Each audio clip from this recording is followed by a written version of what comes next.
السلام علیکم۔ سومیٹک ڈس آرڈر یہ نفسیاتی مسئلہ ہے جس کا مطلب ہے جسمانی طور پر۔ اب سادہ لفظوں میں یہ کہہ سکتے ہیں، اگر کوئی مریض جسمانی طور پر بلا وجہ کوئی علامتیں خود پر محسوس کرے تو وہ سومیٹک ڈس آرڈر کا پیشنٹ ہے۔ تو 1975 سے لے کر 2013 تک یہ اس کی ریشو ہے، تقریباً عورتوں کی تعداد مردوں کی نسبت زیادہ متاثر ہوتی ہے۔ اس میں مریض اپنے آپ کو بہت ساری علامتیں محسوس کرتا ہے، جیسے اس کے سر میں درد، کمر میں درد، جوڑوں کا مسئلہ، استھما وغیرہ، ہائی بلڈ پریشر، یہ ساری چیزیں مریض محسوس کرتا ہے کہ یہ ساری چیزیں اس میں ہیں، جس کی وجہ سے وہ اس کے بارے میں بلا وجہ سوچتا ہے کہ فزیکلی طور پر یہ چیزیں مجھے ہو رہی ہیں۔ اب مثال کے طور پر چھوٹی سی مثال لیتے ہیں کہ ایک مریض ہے، اسے بخار ہے، وہ بخار کی جو علامتیں ہوتی ہیں وہ خود میں محسوس کرے گا، جیسے اسے معدے کا مسئلہ ہے، اس معدے میں کوئی السر ہے، اس کے بارے میں وہ پڑھے گا، اس کے بارے میں سوچے گا اور دیکھے گا کیا کیا علامتیں، وہ علامتیں خود میں محسوس کرے گا۔ اگر ڈاکٹر سے کوئی اس کی تسلی کے لیے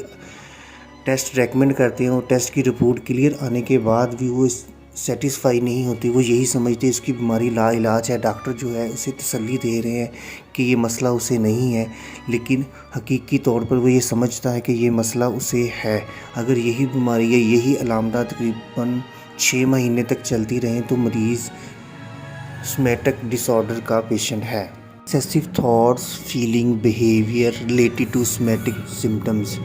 مریض بار بار اپنی اس بیماری کے بارے میں سوچے گا اور یہی سوچے گا یہ بیماری اب اس کی لا علاج ہے۔ وہ بار بار ڈاکٹر بدلے گا، ایک کے بعد دوسرے ڈاکٹر کے پاس جائے گا۔ جب کسی کے پاس اس کی بیماری کا علاج نہیں ہوگا تو وہ مایوس ہو جائے گا اور اس کی ڈیلی روٹین جو ہے وہ ڈسٹرب ہونا شروع ہو جائے گی، اس کا ٹائم اور اس کی انرجی ویسٹ ہوگی، جس سے وہ مزید سٹریس، انگزائٹی اور ڈپریشن میں چلا جائے گا، جس سے اس کی طبیعت زیادہ خراب ہونا شروع ہو جائے۔ سومیٹک ڈس آرڈر کی وجوہات کیا ہیں جن کی وجہ سے یہ مسئلہ آتا ہے؟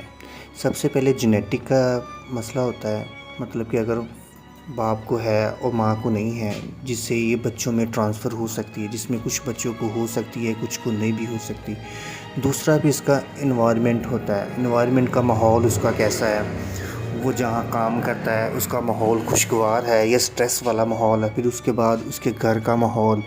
اس میں شور شرابہ یا اس طرح کا ماحول تو نہیں ہے۔